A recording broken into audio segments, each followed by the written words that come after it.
kerajaan namanya Mataram kuno, dinasti Shailendra.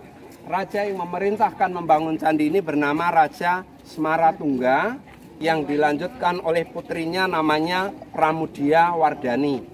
Nah, dalam sejarah Pramudia Wardani itu yang kemudian menikah dengan Raja Rakai Pikatan, yang kemudian bersama-sama membangun Candi Prambanan. Jadi sebetulnya di era tahun 800-an itu terjadi harmonisasi hubungan antara Hindu dan Buddha di Jawa Tengah dengan adanya pembangunan Borobudur dan Prambanan, dan di sekelilingnya ada Candi Sewu, kemudian Candi Plaosan. Nah, kalau material yang digunakan untuk membangun Candi Borobudur adalah material dari Gunung Merapi, dikenal dengan nama batu andesit, sekitar 2 juta blok batu yang disusun tanpa perekat, kemudian dibentuk dengan bangunan piramida bertingkat atau punden berundak yang terdiri dari 10 tingkatan, yaitu simbol perjalanan kehidupan manusia menuju kesempurnaan yang tertinggi, yang di dalam filosofi Buddha disebut nirwana.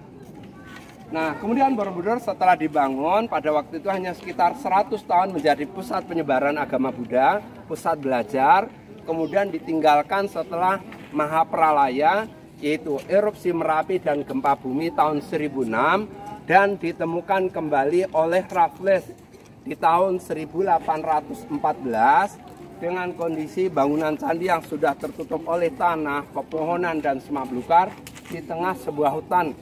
Kemudian dilakukan penggalian, pembersihan sampai nampak candinya. Tetapi pada zaman Belanda, kondisi candi yang sudah rusak mulai jadi objek wisata yang waktu itu belum dilindungi. Nah, karena belum ada perlindungan, akhirnya banyak orang yang datang, pulangnya mulai membawa koleksi atau oleh-oleh dari Borobudur. Nah, di sini kemudian banyak sekali kepala patung Buddha yang hilang.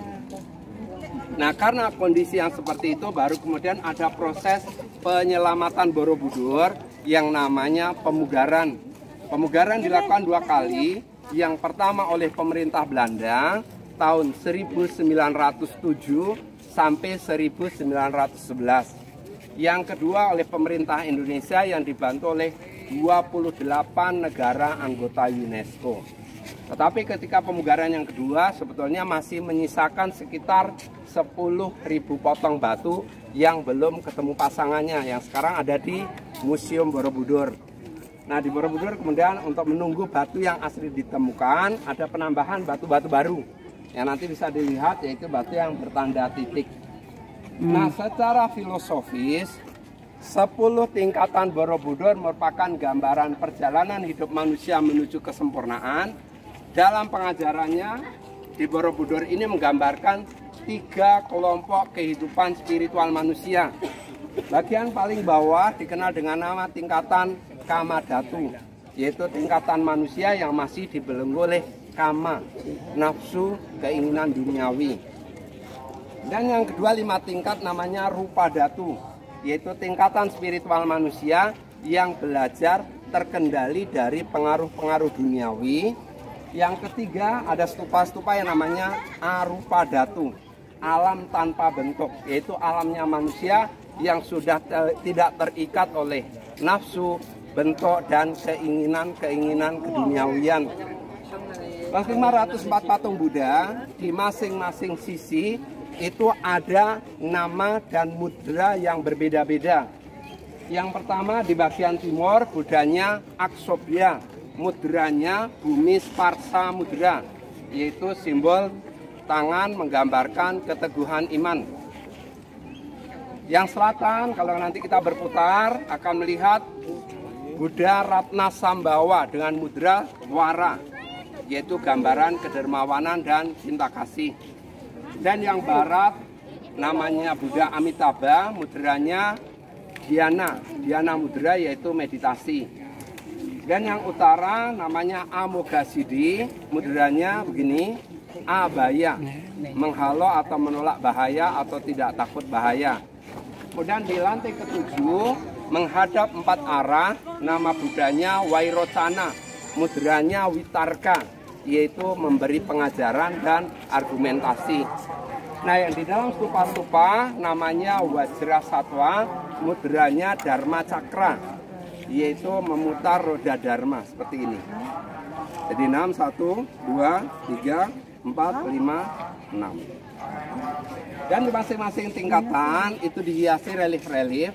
Nah, relief-relief yang ada di sini merupakan pengajaran-pengajaran manusia di dalam mencapai kesempurnaan yang tertinggi. Di Borobudur ada 3 pengajaran utama. Yang pertama di bagian Kamadhatu ada relief yang diambil dari kitab namanya Mahakarma Wibangga, yaitu relief yang bercerita tentang hukum karma. Dan yang kedua ada relief yang diambil dari kitab namanya Jatakamala, yaitu kisah-kisah reinkarnasi Sang Buddha. Dan yang ketiga yang utama adalah Lalita Wistara, yang berisi kisah perjalanan kehidupan Pangeran Siddhartha di dalam mencari kesempurnaan hidup sampai di sebuah tempat di India di malam bulan purnama bulan Waisak, ketika meditasi di bawah pohon seperti ini yang dikenal dengan nama pohon Bodhi, Pangeran Siddhartha mendapat pencerahan. Nah, semua cerita di Borobudur diawali dari pintu timur, cara membaca mengelilingi candi searah jarum jam. Jadi satu seri cerita itu satu putaran candi, Pradaksina, Purwodaksina. Jadi disitulah yang kemudian ketika di zaman dulu candi ini dibangun, seseorang akan dikenalkan jalan-jalan manusia menuju titik yang sempurna atau yang disebut nirwana. Nah, di titik paling atas sebetulnya tidak ada lagi relief, karena di sana hiasan yang ada adalah stupa-stupa dengan simbol patung yang dikurung, yaitu menggambarkan seseorang yang sudah siap lahir batin melepaskan seluruh keterikatan keduniawiannya sehingga bisa menuju ke nirwana, parinirwana, dan mahaparinirwana, dan menuju ke pembebasan yang tertinggi atau menuju moksa. Jadi itu yang digambarkan dengan tingkatan-tingkatan Borobudur. Kenapa tidak ada ruangan di dalamnya? Karena salah satu fungsi utamanya adalah alat untuk mempelajari jalan kehidupan. Kita ke depan bisa ambil cerita. Terima kasih ya Bapak atas penjelasannya. Nanti ada